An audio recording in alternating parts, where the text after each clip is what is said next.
Yeah, and if you're one of those people that your doctor's told you you may need spinal surgery, you're going to want to listen to this, because coming up right after this break, we're going to talk to a local expert about some new technology that could really help you and change your life. That is ahead on Wake Up San Diego. Right now, it's 8:43.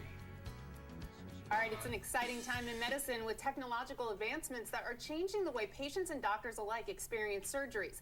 Now, Tri-City Medical Center is transforming the way spine surgeries are done. Welcome, spine surgeon Dr. Dunlap. Good morning to you. Good morning. So we're really talking about a whole list of different types of surgeries, not just one type of spine surgery. This can help people with a whole myriad of different problems. This can. There's a lot that can be done with this. Anywhere from children to adults, deformity, degeneration, disc herniations.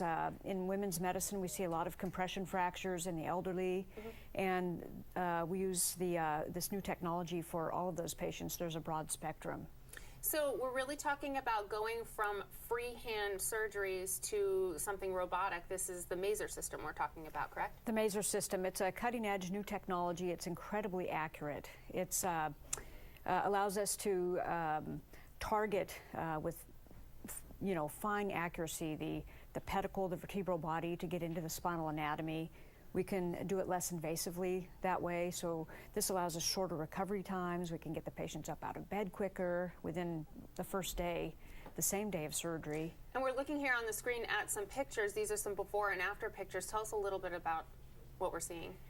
Well, typically what we do, the earlier pictures showed a pretty significant curve deformity, and what we do is we mount the robot onto the spine. The data goes into the computer. It's all planned ahead of time virtually on the computer, and then within surgery we can use the Maser robotics to specifically target, as shown here, the anatomy, to allow very safe, accurate placement of our implants and access even for biopsy. The pre-surgical planning is shown here. Again, here's the model.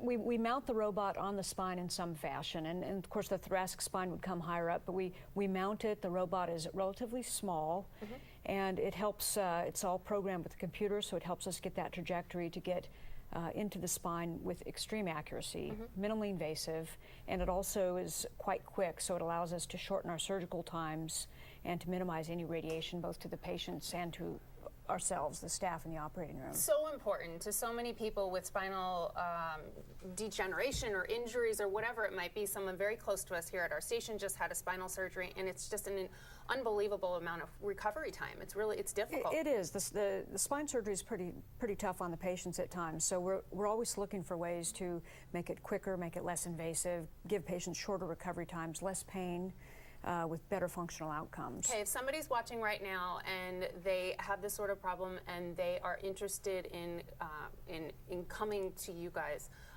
for some help, who would they contact? Would they call Tri-City Medical Center or the Surgery Center? Well, that would be great. We have a really great orthopedic and spine institute at Tri-City Medical Center, so they can contact that center. There's a team of us, 3 of us that do a lot of this spinal surgery with a very dedicated team. So that's where they would contact. Okay, great advice, and thank you so much for sharing this with us. I know it's important to a lot of people. Thank you so much, You're Dr. welcome. Dunlap. You're welcome.